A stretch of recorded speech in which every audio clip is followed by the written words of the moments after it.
नमस्कार, चर्चा में आप सभी का स्वागत है। आपके साथ मैं हूं पूजा पांडे। आज का दिन भारत के लिए और भारत के लोगों के लिए ऐतिहासिक है। आज पीएम मोदी ने चिनाब ब्रिज के साथ अंजी पुल का उद्घाटन किया है।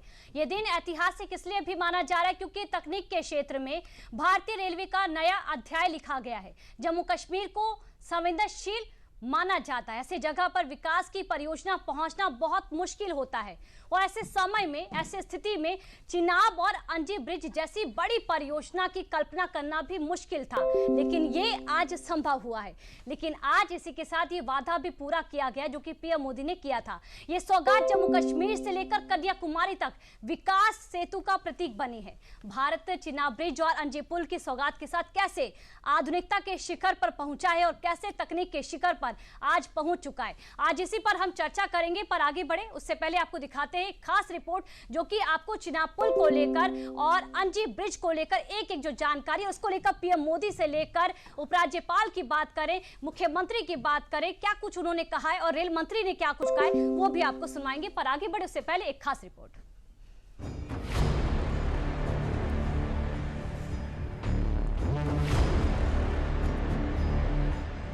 जम्मू कश्मीर में विकास का सबसे ऊंचा सेतु बनकर तैयार हो चुका है। पीएम मोदी ने आज दुनिया के सबसे ऊंचे रेलवे पुल चिनाब ब्रिज का उद्घाटन किया। चिनाब ब्रिज के साथ ही पीएम ने आज अंजी पुल का भी उद्घाटन किया है। ये उधमपुर, श्रीनगर, बारामूला रेल लिंक परियोजना का एक महत्वपूर्ण हिस्सा है। चिनाब ब्रिज से मां भारती के मुकुट जम्मू कश्मीर को एक नई पहचान मिली है। जम्मू कश्मीर मां भारती का मुकुट है। ये मुकुट एक से बढ़कर एक खूबसूरत रत्नों से जड़ा हुआ है। ये अलग अलग रत्न जम्मू कश्मीर का सामर्थ्य है। ये पुल चिनाब नदी पर बना हुआ है। इससे कश्मीर घाटी को पूरे भारत से हर मौसम में रेल संपर्क प्रदान करेगा और साथ ही कटरा श्रीनगर यात्रा का समय भी कम करेगा। इस पहल से कनेक्टिविटी में सुधार तो होगा ही, साथ ही लोगों को देश के किसी भी राज्य में जाने में आसानी होगी। इससे टूरिज्म तो बढ़ेगा ही, साथ ही इकोनॉमी के दूसरे सेक्टर्स को भी लाभ होगा।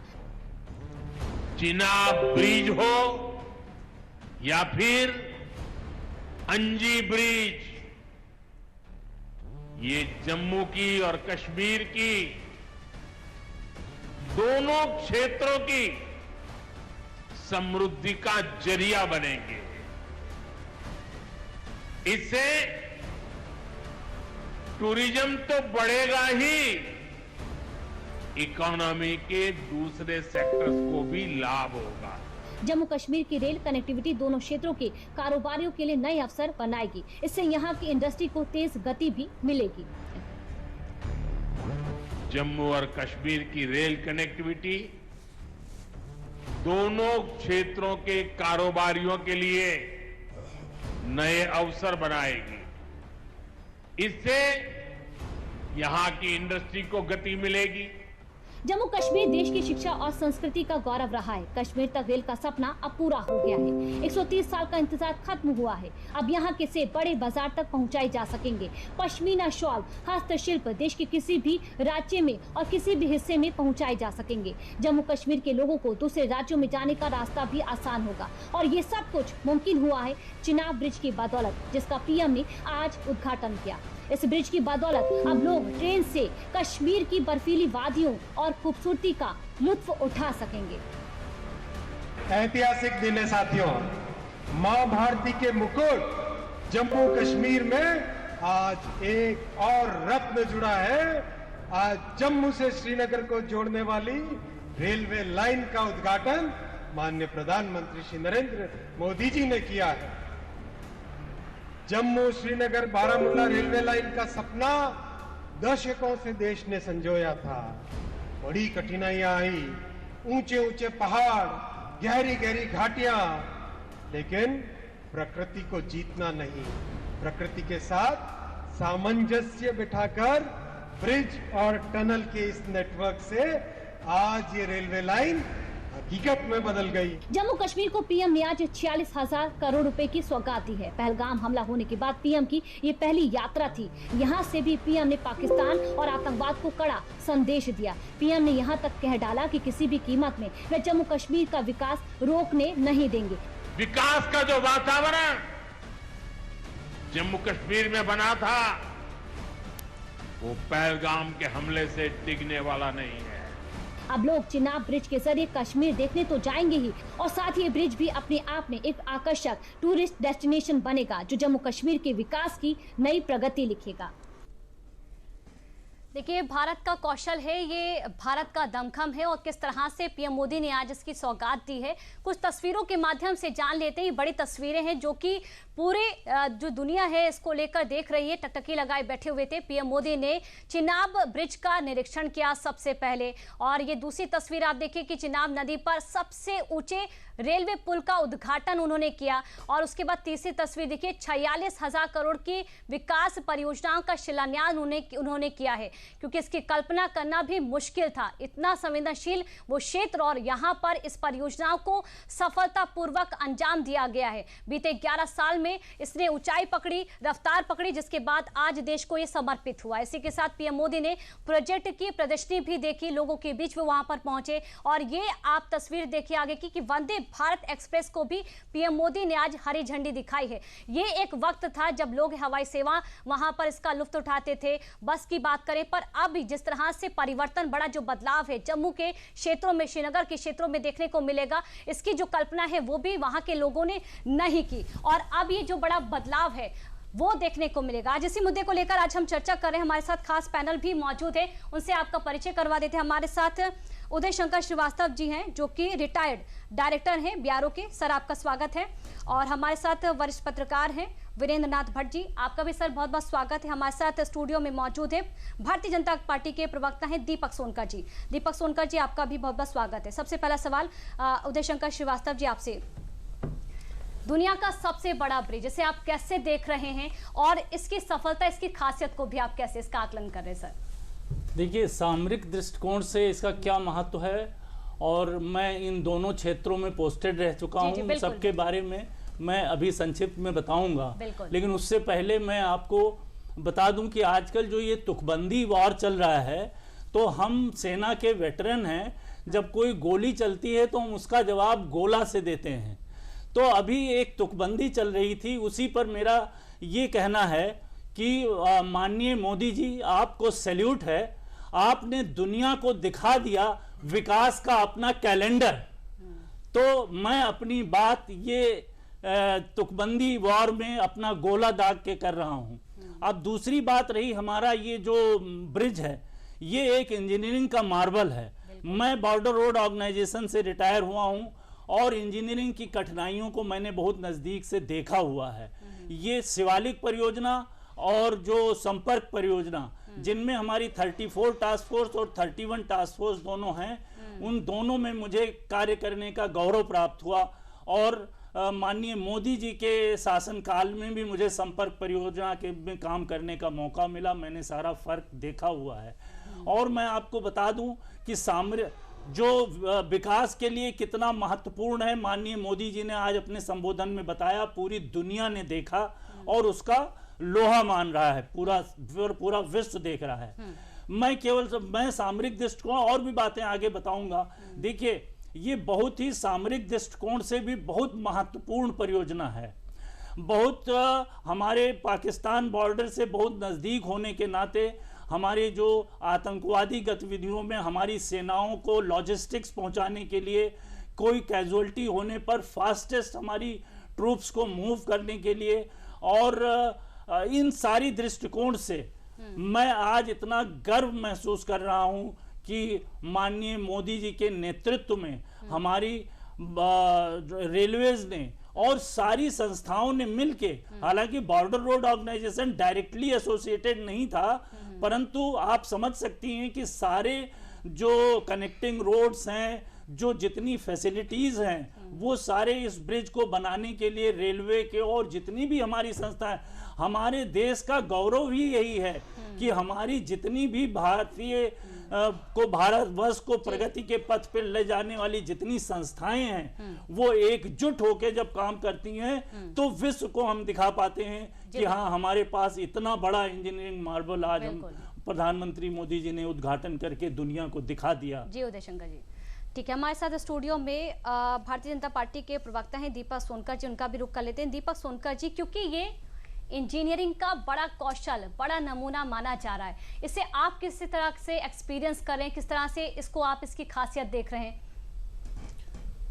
देखिए, सर्वप्रथम तो मैं पूरे देश को इस ऐतिहासिक दिन की और जो दुनिया का सबसे ऊंचा ब्रिज, जिसकी ऊंचाई लगभग 359 मीटर ऊंचाई है, मैं उसके एक ऐतिहासिक दिन की पूरे देश को, पूरी देश की जनता को और देश के प्रधानमंत्री जी का धन्यवाद करते हुए मैं पूरी देश की जनता को बधाई देता हूं।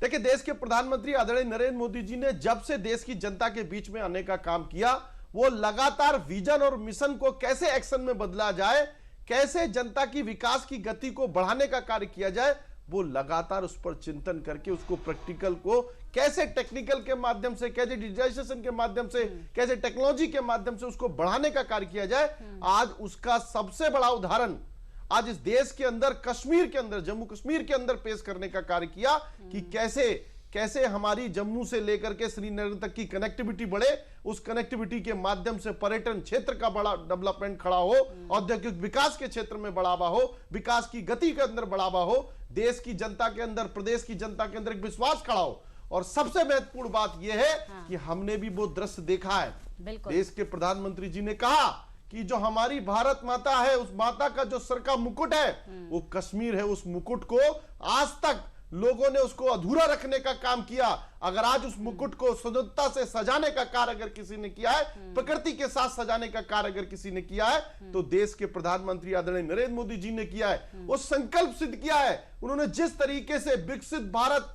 का संकल्प करने का निर्णय लिया है, वो निश्चित तौर पर जो संकल्प 47 तक का जो सपना देश की जनता ने, प्रधानमंत्री जी ने देखा है, उस सपने को पूरा करने में भी इसकी भी बड़ी भूमिका है। और निश्चित तौर पर एक ये विश्वास जागेगा, और विश्वास उनको भी दिखाई देगा जो लोग देश की जनता को डराना चाहते हैं, धमकाना चाहते हैं। आतंकवादियों को भी इस बात का सबक मिलेगा कि देश के प्रधानमंत्री आदरणीय नरेंद्र मोदी जी चूकने वाले नहीं है, विकास की गति को रोकने वाले नहीं है। चाहे वो कश्मीर की बात हो, चाहे कन्याकुमारी की बात हो, अंतिम पायदान पर बैठे हुए व्यक्ति को कैसे सशक्त किया जाए, कैसे उसको टेक्निकल के माध्यम से जोड़ा जाए, कैसे उसके सशक्त बनाने का काम किया जाए, कैसे औद्योगिक क्षेत्र में निर्माण करने का कार्य किया जाए, वो निश्चित तौर पर उस विजन को, उस मिशन को उस एक्शन में बदलने का काम करते हैं। आपके पास आएंगे, हमारे साथ जूम से जुड़ चुके हैं वीरेंद्र नाथ भट्ट जी, जो कि वरिष्ठ पत्रकार हैं। वीरेंद्र नाथ भट्ट जी, आपसे समझना चाहेंगे, क्योंकि चिनाब की जो नींव अगर हम बात की जाए, पहले कई सालों में रख दी गई थी। इसको लेकर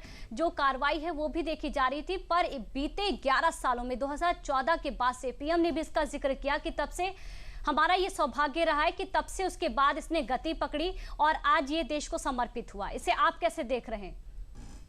देखिए, ऑपरेशन सिंदूर के बाद प्राइम मिनिस्टर की कश्मीर यात्रा पॉलिटिकल और सिक्योरिटी और स्ट्रेटेजिक लिहाज से बेहद महत्वपूर्ण है और एक बहुत कड़ा संदेश, बहुत ही स्पष्ट संदेश है पाकिस्तान को कि कश्मीर भारत का था, भारत का है और भारत का रहेगा। जहां तक इस प्रोजेक्ट की बात है, ये तो लगभग जो है 44,000 करोड़ का प्रोजेक्ट है और कांग्रेस के प्रवक्ता जयराम रमेश ने भी अपना दावा जताया, लेकिन उन्होंने ये नहीं बताया कि 2004 से 2014 के बीच में जब मनमोहन सिंह की कांग्रेस सरकार थी, उस समय इस पे क्या कार्य हुआ। अटल बिहारी वाजपेयी की गवर्नमेंट ने सन 2002 में इसको राष्ट्रीय प्रोजेक्ट का दर्जा दिया था, इसकी घोषणा की गई थी, लेकिन उसके बाद अगले 2004 में अटल जी की सरकार चली गई और कांग्रेस की सरकार आ गई। उसमें कभी 10 साल हमें सुनने को नहीं मिला कि इस प्रोजेक्ट पे क्या काम हो रहा है, क्या काम हो रहा है, किसी ने नहीं देखा। और देखिए ना वीरेंद्र नाथ भट्ट जी, क्योंकि जम्मू कश्मीर को ये भी माना जाता है कि संवेदनशील इलाके हैं, वहां पर आतंकवाद को लेकर लगातार जो तस्वीरें देखने को मिलती है, सरकार ये रिस्क उठाने के लिए तैयार नहीं थी।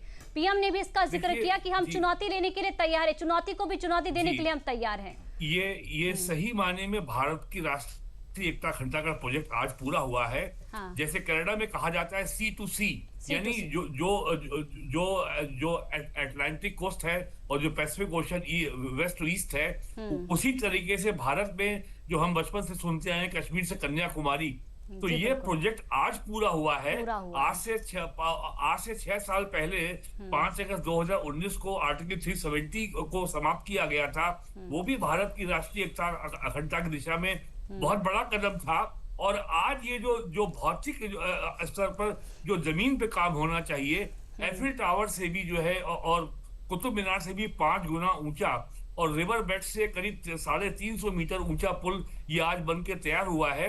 ये केवल ये पैसे का काम नहीं था, इसके पीछे आपको पॉलिटिकल डिटर्मिनेशन और सिक्योरिटी फोर्सेस का जो एक डिटरमाइंड एफर्ट था कि यहाँ पर ये काम हमें करके सारी चुनौतियों के बाद, आतंकवाद के बाद, क्रॉस बॉर्डर टेरर के बावजूद, सिक्योरिटी के इंतजाम के बाद हमें ये काम करना है। और असली चुनौती अब शुरू होती है कि किसी भी किस्म के आतंकवादी षड्यंत्र को यहाँ प्रयास पाकिस्तान जरूर करेगा। ये पुल भी ब्लास्ट प्रूफ है, इसमें 30,000 टन से ज्यादा स्टील लगा है और टोटल ये जो रोड प्रोजेक्ट है श्रीनगर, ये आपका ये उधमपुर श्रीनगर बारामूला रेल लिंक, ये 272 किलोमीटर लंबा है। इसका हिस्सा है, महत्वपूर्ण हिस्सा रहेंगे जी। और इसमें 19 टनल हैं और इसमें करीब 300 ब्रिज हैं और एक टनल तो करीब 12 किलोमीटर लंबी है।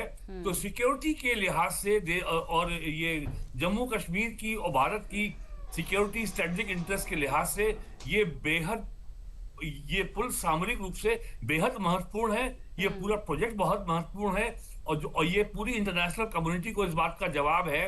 और कल ही पाकिस्तान ने कहा है कि हम शिमला एग्रीमेंट को खत्म कर रहे हैं। शिमला एग्रीमेंट खत्म हो गया, तो इसका तो ये पाकिस्तान को भी आज हमने जवाब दे दिया कि हम क्या कर सकते हैं। जी ठीक है, उदय जी आपके पास आएंगे। कितना जो लाभ है, कितना जो फायदा है वो चिनाब ब्रिज से होता हुआ आप देख रहे हैं, क्योंकि ये भी कहा जा रहा है कि मौसम का भी इस पर प्रभाव नहीं होगा, तेज रफ्तार हवाओं का इस पर प्रभाव नहीं होगा, भूकंप का भी इस पर प्रभाव नहीं होगा। अंजी ब्रिज की बात करें तो किस तरह से बड़ा जो रेवेन्यू है वो गवर्नमेंट को, सरकार को होते हुए आप देख रहे हैं यहाँ से, और लोगों को भी। बिल्कुल, रेवेन्यू के दृष्टिकोण से तो बिल्कुल आमूलचूल परिवर्तन है, आमूलचूल विकास है।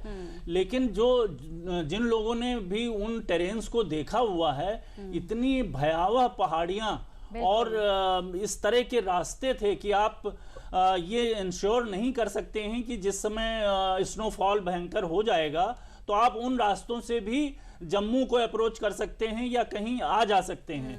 तो वो हमारी सेनाओं के लिए और हमारे सिविल अथॉरिटीज के लिए भी एक बहुत बड़ी चुनौती थी। तो मैं ये मानता हूं कि ये बहुत बड़ी सफलता है कि जो इस प्रकार का एक कनेक्टिविटी हमें भारतवर्ष में खास तौर से उन टेरेन्स को जोड़ने में मिली है जो सामरिक दृष्टिकोण से बहुत ही संवेदनशील हैं और जिन पर कि अब 12 महीने ऑल वेदर कनेक्टिविटी रहेगी।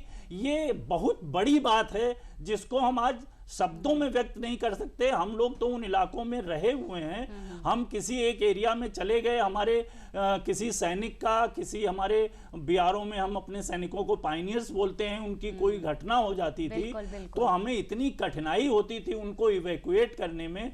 तो आज मैं समझ सकता हूं कि आज जो टुकड़ियां हमारी और जो हमारे टास्क फोर्स और आरसीसी हम वहां पे लगी हुई हैं, अब आज इस ब्रिज के बन जाने के बाद वो कितना चैन की सांस ले रही होंगी, उनके अंदर कितना आत्मविश्वास बढ़ जाएगा। जो सैनिक आज उन सीमाओं पे तैनात है जिनकी कनेक्टिविटी पहले बिल्कुल अनिश्चित थी। क्योंकि देखिए उदय जी आप ही के पास आएंगे, फिर उसके बाद दीपक जी आपके पास आएंगे। पीएम ने ये भी कहा कि जम्मू कश्मीर देश की शिक्षा और संस्कृति का गौरव है, और अगर हम यहाँ पर बात करें चिनाब नदी की तो प्रकृति के साथ भी छेड़छाड़ नहीं की गई है।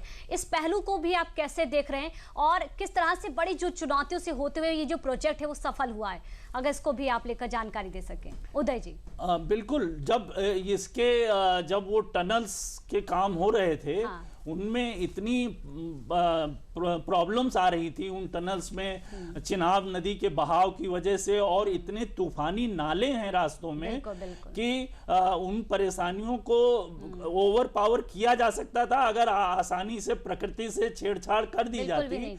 तो ये प्रोजेक्ट बहुत पहले और बहुत आसानी से कंप्लीट कर लेते। लेकिन हमारे देश का जो वर्तमान नेतृत्व है उसकी सोच इतनी दूरगामी होती है और चहुँ विकासी होती है। वो ये नहीं कि हमें कुछ 2 साल में 4 साल में किसी, जैसा कि उनको अननेसेसरी आरोप लगा दिया जाता है, पिछले कई चुनाव निकल गए, वो चाहते तो उन चुनाव से पहले भी इस ब्रिज को प्रकृति से छेड़छाड़ करके आगे बढ़ा देते। लेने की बात विपक्ष कर रहा है जी, बिल्कुल अगर ऐसे होता तो ये पहले भी किया जा सकता था, जब चुनाव बीते दिन उदय जी वहां पर देखने को मिले। ठीक है दीपक जी, आपके पास आएंगे। दीपक जी, आपसे ये भी जानना चाहेंगे, क्योंकि जिस तरह से बड़ी जो सौगात दी गई है विकसित भारत की दिशा में, इसे आप किस तरह से कारगर साबित होते हुए देख रहे हैं? क्योंकि पीएम ने भी कहा कि जम्मू कश्मीर की बात हो, देश की बात हो, अगर विकास की बात हो रही है तो मैं इसे रुकने नहीं दूंगा। देखिए पूजा जी, निश्चित तौर पर आपने बहुत अच्छी बात कही। जिस तरीके से देश के प्रधानमंत्री आदरणीय नरेंद्र मोदी जी ने जो लक्ष्य लेकर के 2047 तक भारत को विकसित भारत बनाने का काम किया है, और उसी गति को लगातार बढ़ाते हुए, चाहे आज देश के कनेक्टिविटी को किस तरीके से जोड़ा गया हो, चाहे देश के अंदर औद्योगिक विकास को कैसे जोड़ा गया हो, और ये सबसे बड़ा उदाहरण जो आज अभी चर्चा में हमारे उदय जी कह रहे थे कि कितनी बड़ी परिस्थितियों के साथ में उस ब्रिज को खड़ा करने का काम किया। और एक चर्चा में एक शब्द और आया था, चुनौती। तो देश के प्रधानमंत्री जी कहते हैं कि हम तो चुनौती को भी चुनौती दे करके कैसे उस लक्ष्य की प्राप्ति तक पहुंचे, कैसे देश की जनता के हर एक हित तक पहुंचे, कैसे अंतिम पायदान पर बैठे हुए व्यक्ति को भी सशक्त करने का काम करे, कैसे आज के युवाओं को विकास के माध्यम से, औद्योगिक क्षेत्र के माध्यम से, व्यापार के माध्यम से, पर्यटन के माध्यम से कैसे उनको रोजगार के लिए जोड़े। ये सारे विचार उस विकास के संकल्प को पूरा करने के लिए देश के प्रधानमंत्री जी हमेशा से उस विजन को, उस मिशन को एक्शन में बदलने का काम करते हैं। और यही हमने भी देखा था किस तरीके से इस देश को गर्त में डालने के लिए लगातार वर्षों तक सत्ता करने वाले लोग लटकाए भटकाए रहे। कभी गरीब कहते थे वो लोग कि कहीं गरीबी मिटाएंगे, गरीबी तो मिटी नहीं, गरीबी को ही मिटा दिया। आज उसी गरीबी को दूर करने का काम देश के प्रधानमंत्री आदरणीय नरेंद्र मोदी जी ने किया है। पूजा जी, गरीब किस तरीके से, जिसके सर पर छत नहीं थी उसको आवाज से जोड़ने का काम किया है। जो अपना स्वास्थ्य में इलाज नहीं करा सकता था, जमीन बेचनी पड़ जाती थी कि हम इलाज नहीं करा सकते, आज आयुष्मान कार्ड के माध्यम से उसको इलाज कराने की व्यवस्था का चिंता अगर किसी ने करी है तो इस देश के बेटे ने, भारत मां के बेटे ने, देश के प्रधानमंत्री आदरणीय नरेंद्र मोदी जी ने की है। और इस संकल्प को पूरा करते हुए, चाहे वो चिन्ना ब्रिज की बात हो, 19 ब्रिज की बात हो, और लगातार जिस तरीके से आज जो विकास की गति दिख रही है देश के अंदर, ये निश्चित तौर पर विकसित भारत का संकल्प पूरा करने की गति है। ठीक है, वीरेंद्र नाथ भट्ट जी आपके पास आएंगे, क्योंकि तकनीक के क्षेत्र में, औद्योगिक के क्षेत्र में बात करें, आधुनिकता के क्षेत्र में बात करें, तो कहीं ना कहीं इसे बड़ा प्रोजेक्ट माना जा रहा है, और जो कि आज समर्पित भी देश को कर दिया गया है। ऐसे में किस तरह से, अगर रेलवे को लेकर जिक्र करें, कितना बड़ी जो ये परियोजना है, क्योंकि कहा जा रहा है अब तक की सबसे बड़ी परियोजना रही है, तो इस दिशा में भी इसे आप कैसे देख रहे हैं? देखिए, पिछले 11 सालों में इंफ्रास्ट्रक्चर के क्षेत्र में बहुत बड़ा काम हुआ है। वो चाहे आज भारत में 34 इंटरनेशनल एयरपोर्ट्स हैं, और कुल टोटल एयरपोर्ट्स की संख्या 175 है। हाईवेज हो, एक्सप्रेसवेज हो, पोर्ट्स हो, पावर ट्रांसमिशन लाइन हो, पावर डिस्ट्रीब्यूशन लाइन हो, सोलर एनर्जी पावर स्टेशन हो। आज 2.5 लाख मेगावाट हमारी क्षमता हो गई है सोलर पावर की, रिन्यूएबल एनर्जी की। लेकिन चेनाब प्रोजेक्ट की बात जहां तक मैं कहूंगा कि इसमें कैपिटल इंजीनियरिंग कौशल के अलावा जो सरकार का जो पॉलिटिकल डिटर्मिनेशन था, राजनीतिक दृढ़ता थी कि हमें ये पूरा करना है। 16 अप्रैल को पाकिस्तान के chief of the army staff Syed Munir ने कहा था कि कश्मीर हमारी शारग है। तो आज उनको इस बात का जवाब दे दिया गया है कि आपकी शारग पे, आज आपकी शारग पे प्रधानमंत्री ने चेनाब पुल पर चलते हुए तिरंगे झंडे को लहराया, और इसके जरिए प्राइम मिनिस्टर ने पूरे दुनिया को ये संदेश दे दिया कि ये देखिए, भारत का प्रधानमंत्री स्वयं आपको संदेश दे रहा है कि हम पाकिस्तान की शारग पे खड़े हैं। और पाकिस्तान को ये संदेश मिल गया है। और ये ऑपरेशन सिंदूर के बाद ये पीएम की पहली यात्रा कश्मीर में थी। हालांकि वो इसके पहले भी जा चुके हैं, जो पहलगाम वाली घटना हुई थी 24 अप्रैल को। तो ये भारत का केवल आत्मनिर्भर भारत का ही संदेश नहीं है, एक डिटरमाइंड और एक दृढ़ भारत की दृढ़ पॉलिटिकल लीडरशिप का एक स्पष्ट संदेश है। वो हमारी सुरक्षा का मामला हो, विकास का मामला हो, आत्मनिर्भरता का मामला हो, इंजीनियरिंग का कौशल का डिजाइन का मामला हो, हम हर मामले में आज जैसे हमने आकाश मिसाइल बनाई, ब्रह्मोस मिसाइल बनाई, आकाश तीर मिसाइल बनाई, और हमने अपने ही आत्मनिर्भर भारत के कार्यक्रम के तहत जो हमने रक्षा उपकरण बनाए और हमने अमेरिका, चाइना, टर्की के सारे हथियारों को हमने न्यूट्रलाइज कर दिया, बेअसर कर दिया, वो भारत का कोई नुकसान नहीं पहुंचा सके। तो उसी तरीके से आत्मनिर्भर भारत का आज प्राइम मिनिस्टर ने बहुत कड़ा, बहुत ही ठोस, बहुत ही स्पष्ट संदेश दिया है। ठीक है उदय जी, क्योंकि ये जो काम है बीते जो कई साल है सरकार भी कर सकती थी, और पीएम ने भी इसका जिक्र किया कि हमारे ये सौभाग्य रहा है कि हमें कहीं ना कहीं हमारे कार्यकाल में इस प्रोजेक्ट ने गति पकड़ी है और आज ये देश को समर्पित हुआ है। इसको भी आप कैसे देख रहे हैं? और इसी के साथ आने वाले, क्योंकि जो विकसित राष्ट्र का लक्ष्य है, क्या उससे पहले भी इसमें बड़ी जो भूमिका है चिनाब नदी और अंजी पुल जो है वो निभाने वाले हैं? देखिए, काम कोई भी हमारा जो राजनीतिक शीर्ष नेतृत्व है उसका क्या डिटर्मिनेशन है, उसका क्या उसने क्या गोल बना रखे हैं, उसके ऊपर ही काम सफल होते हैं या असफल होते हैं। अब इस पर ज्यादा बोलना ठीक नहीं रहेगा कि पहले की सरकारों में भी हम लोग चूंकि एक डिसिप्लिन फोर्स से हैं तो ज्यादा नहीं कह सकते हैं, लेकिन बहुत बड़ा अंतर हमने देखा है कि ये जो हमारी कंस्ट्रक्शन की जो भारतवर्ष की सेनाओं के साथ हम कंधे से कंधा मिलाकर चलने वाली जो हमारी बॉर्डर रोड्स ऑर्गेनाइजेशन है उसे हो, या हम तो सेना की के साथ ही साथ हमारी आरसीसी, हमारी प्लाटून सब डिप्लॉयड रहती थी। हमने देखा है कि हम कितने खुले मन से और कितने सैन्य शक्ति के साथ आज जो आखिरी के मेरे सर्विस के पीरियड था 6-7 साल का, जो माननीय मोदी जी के नेतृत्व में हम सेनाओं में काम करके आए हैं, उसमें और पहले के काम करने के जो तरीके थे उनमें बहुत बड़ा अंतर है। हाँ। और परियोजनाएं तो बहुत सी बना दी जाती थी उनके पर उदय जी, क्या जो विश्वास है वो भी लोगों का बढ़ेगा? क्योंकि पहलगाम जब हमला हुआ उसका भी जिक्र पीएम ने कहा, और अब अगर जम्मू कश्मीर की बात करें, श्रीनगर की बात करें, बाकी राज्यों की बात कर ले, तो यहाँ पर जो आदान प्रदान है व्यापार का वो बढ़ेगा, जो विश्वास है वो भी लोगों का यहाँ पर बढ़ेगा। क्योंकि कहीं ना कहीं अगर चिनाब प्रोजेक्ट की बात कर ले, जी प्रोजेक्ट की बात कर ले, ये जो ब्रिज इसकी सौगात मिली है, इससे लोगों को जो आसानी है वो होगी, और जब आसानी लोगों की होगी और उन्हें जो सुविधाएं मिलेंगी तो कहीं ना कहीं जो विश्वास है वो और बढ़ेगा, और जो व्यापार है, जो उद्योग है, वो भी रफ्तार पकड़ेगा जम्मू कश्मीर में।